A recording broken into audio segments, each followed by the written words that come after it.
What is going on YouTube? It's your boy Spanko, and in today's video we're going to be showing off the original bird up strategy, and that is Simorgh. Yes, I know people have been playing tri-brigade and putting the Simorgh link monster and pretty much doing Simorgh stuff at a more meta relevant level, but I wanted to show you guys that the original bird up, which is Simorgh, can do pretty cool things as well. But before we get into this video, what is this? Oh my god!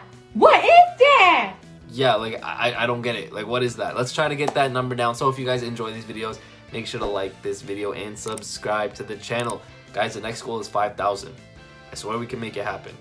Let's make 5,000 happen as soon as possible. But I'm really excited to show you guys this deck profile because this is a deck that I did a long time ago on the channel. I don't think I've updated it in a while, but I think it can be really cool. And with the emergence of Bird Up and Tri-Brigade, I think Simorgh actually has the potential to be one of those fun rogue decks that's a little bit more affordable, but also still have the ability to be competitive to a certain extent at least, right? So I hope you guys enjoy the video, and now we're off to the deck profile. Okay, so first things first, we're starting off with 2 of the Simorgh of Darkness, 2 Simorgh Lord of the Storm, and 1 Dark Simorgh. These are what I'm going to be calling the big birds, and the reason you want to play these at this ratio, I guess, is because your Onslaught is going to search 2 Simorgh monsters with different attributes, so you need to play some of the dark ones at least. Simorgh of Darkness is pretty cool because it special summons itself when you tribute for a Simorgh monster, and then Simorgh Lord of the Storm, it has a negation effect. So they both have negation effects, and you're going to be searching them off of your Onslaught all the time, so you need to be playing the both of them. I decided to cut Lord of the Storm to 2. It used to be a 3 of, but I decided to cut it to 2 because Dark Simorgh is really good in this deck. Now, the reason Dark Simorgh is actually insanely good, and I think Tri-Brigade does side it, but in this deck you can actually main it, because when you're playing the anti-spell in the main deck, it's so busted. Opening anti-spell in your hand, plus making the Simorgh link monster, plus making Dark Simorgh, pretty much locks your opponent out of using spells and traps altogether. Now, of course, if you're going against combo decks, you're not going to be wanting to summon the Dark Simorgh always turn 1, but I'm just saying, like, this combo is just insanely good, the Dark Simorgh and the anti-spell, so there's no reason to not play the Dark Simorgh in the main deck. Now, before we get into the baby birds, is what I like to call them, the other Simorgh monsters, we are playing triple Dinotherium. Dinotherium is really good because it is a wind monster, first of all. Second of all, it's a special summon, it's an extender on your turn. You always want to go first with this deck, so Dinotherium is one of those cards that's always really good just going first. Also, we are playing 1 barrier statue. I don't know why that was there, but 1 barrier statue, of course, this is the main monster you're going to be summoning off of your Simorgh link monster, so that's why you obviously have to play the 1. Yes, technically it's a brick, and I decided not to, if you guys notice, I decided not to play the Apex Avian at all, because I noticed myself in testing, I was like, I was never summoning the Apex Avian. Like, there was no situations where I chose to summon the Apex Avian over the barrier statue. Even if the Simorgh lives on my opponent's turn, I'd rather just summon like another Simorgh monster, like a Dark Simorgh, rather than another Apex Avian. So that's just how I felt about it. Now, of course, you can still play the Apex Avian if you want to. That's not a problem. It's just 1 card, you can throw it in. But I just chose not to because in testing, it just never came up to the point where I really wanted it or really needed it. So yeah, that's why I decided not to play the Apex Avian, just the barrier statue, only that, right? If you wanted to, you could cut Dinotherium to 2 and then play the Apex Avian, but again, in testing, it never really came up that often. I would just rather go into other cards, other extenders, and just try to beat my opponent that way. So that's why I never really went into the Apex Avian. Then for the baby birds, we are playing 1 Bird of Protection, triple Bird of Calamity, triple Bird of Bringing, and triple Bird of Beginning. Now, if you guys didn't know with Simorghs, they all have the same contingency, where if they're in the graveyard and your opponent controls no spell or trap cards, you can special summon them, but then you're locked into Winged Beast for the rest of the turn. Now, the cool thing about these is it helps you make the Simorgh link monster super easily. Like, this is so easy to make in this deck. You pretty much any hand can make this card, so it's not a big problem. The thing is, because you are kind of relying on your opponent not having back row, it does hurt going second in this deck. Going second is a little bit harder in this deck, and that's why if you guys want to see the side deck over here, I'm not actually playing these in the main deck because you always want to go first, so I'm focusing on going first anyways. However, from a competitive standpoint, going games 2 and games 3, you really want to max your side deck out on back row hate, especially if you're playing against back row decks, obviously. But there's a lot of cards now that actually counter in back row decks, so that you're pretty much in a good spot. You have Harpy's Feather Duster, Simorgh Repulsion, which is pretty much an in-archetype, like not heavy storm, it would be more like a giant Trunade.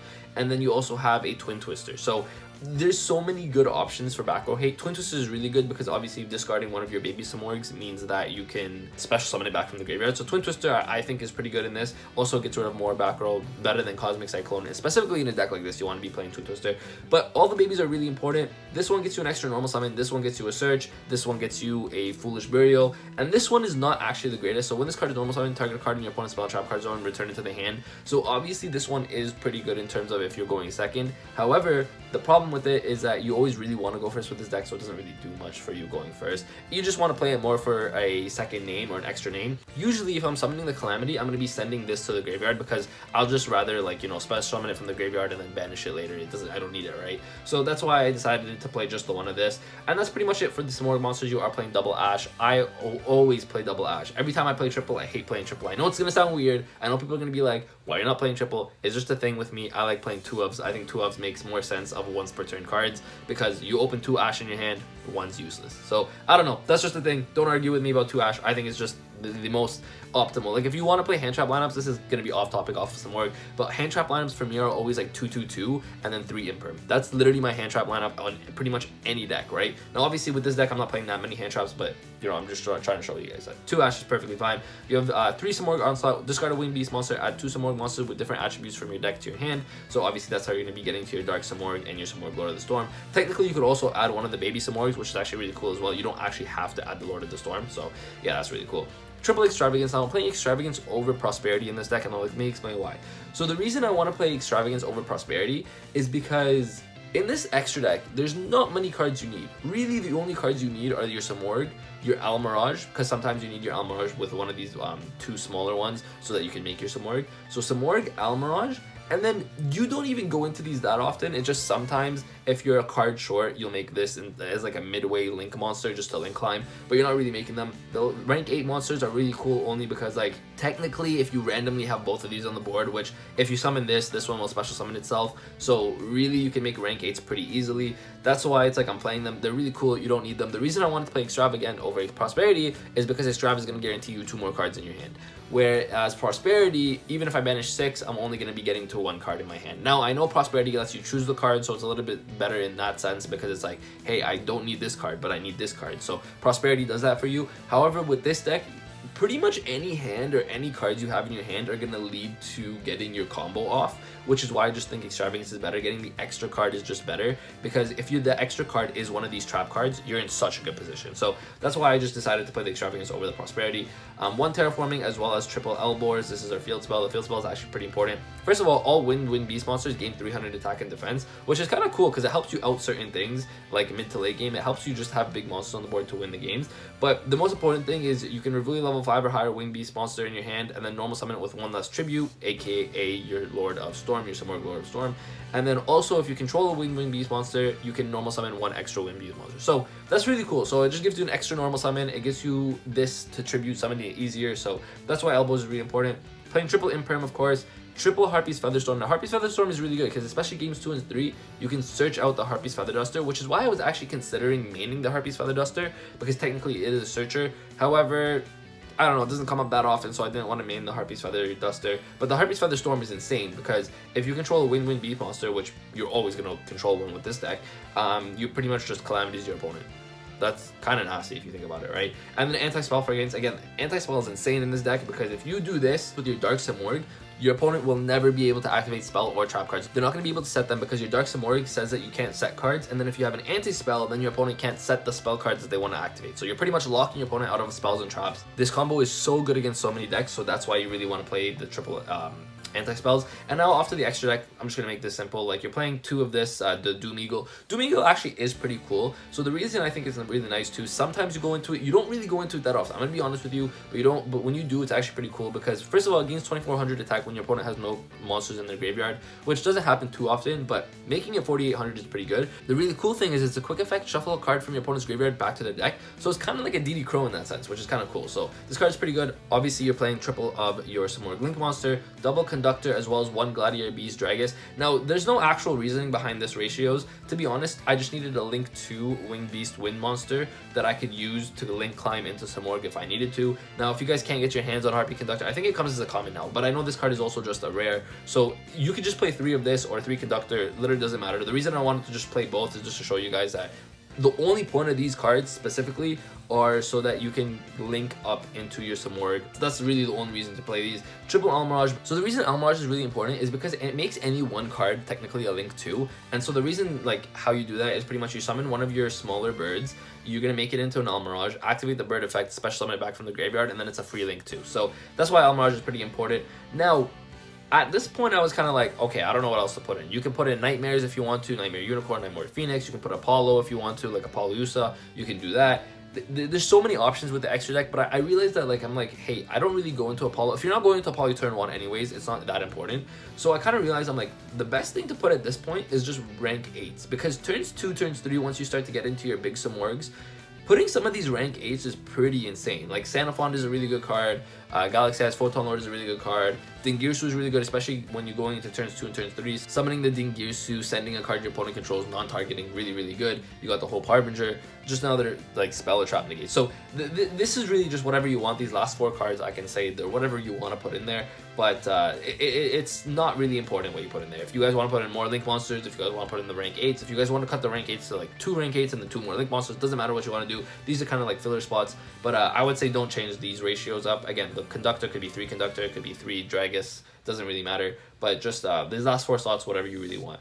Now for a side deck, again, like I said earlier, you really just want to play back row hate because you really don't want to lose to back row deck. Like, your opponent sets 1 card and you're kind of in a really bad situation. So you really want to play a lot of back row hate. And then in terms of the meta, you really are going to be going up against decks like Dragon Link, Tri-Brigade, other kind of decks like that. The thing is, Tri-Brigade doesn't really do anything against this deck, especially if they go in first blindly and they make the barrier statue. Barrier statue does nothing against this deck, obviously, which is really cool. But yeah, so you really want to side deck just going second cards, because going first, this deck is insanely consistent. There's nothing really unique. Like the anti-spell, the Harpy's Featherstorm, like this deck just pretty much beats everything going first. It has an out to everything, I should say, going first. However, going second is really where you want to side. So you really want to side these side cards like Nibiru, whatnot, you know, just cards that just break your opponent's board so that you can play. That's really all I have to say for this deck. I think this deck is really cool. It can be competitive. It's definitely a rogue deck. I'm not gonna tell you guys it's gonna be meta or top tier, like super competitive, but I mean, it's definitely a rogue deck that can be fun. Also, the nice thing about it is it's pretty affordable. Now, the most expensive cards in your deck are gonna be the Extravagance and the Imperm. Again, you don't have to play the Imperm. You can play any other hand trap. I just wanted to show you guys the Imperm because this is the most competitive version of the deck. But I know people love to ask me like, hey, if I don't have my hands on an Imperm or whatever, how can I play this deck? The nice thing is Extravagance, I feel like, is a little bit more affordable than the Imperm, and on top of that, it is a staple that you can put into other decks. So I wouldn't actually mind investing in the Extravagance if I was you and you were kind of looking into playing this deck. But the Imperm, you can just sub it out for other hand traps. So if you guys wanted to play like Skullmeister, Lancia is insanely good in this like format, right? So Lancia, Skullmeister, stuff like that, just put it any other hand trap in, really. DD Crow is another really good one. So yeah. So that the deck itself, though, the Simorgh monsters itself is very, very affordable, very, very cheap. So if you guys enjoyed this video, make sure to like and subscribe to the channel. I hope you guys enjoyed. If you guys have any insight, any suggestions, let me know in the comment section down below. I love to hear you guys' suggestions. I love to hear you guys' thoughts. If you guys have any cool ideas with this deck, obviously let me and let the other viewers know in the comment section down below. I appreciate every single one of you. Again, the goal is 5,000. Let's make it happen. That not subscribed to subscribed ratio of my views is whack. Let's see if we can bring that down a little bit. Thank you guys all for watching. Again, I appreciate every single one of you. With that, Spanko signing out. Peace.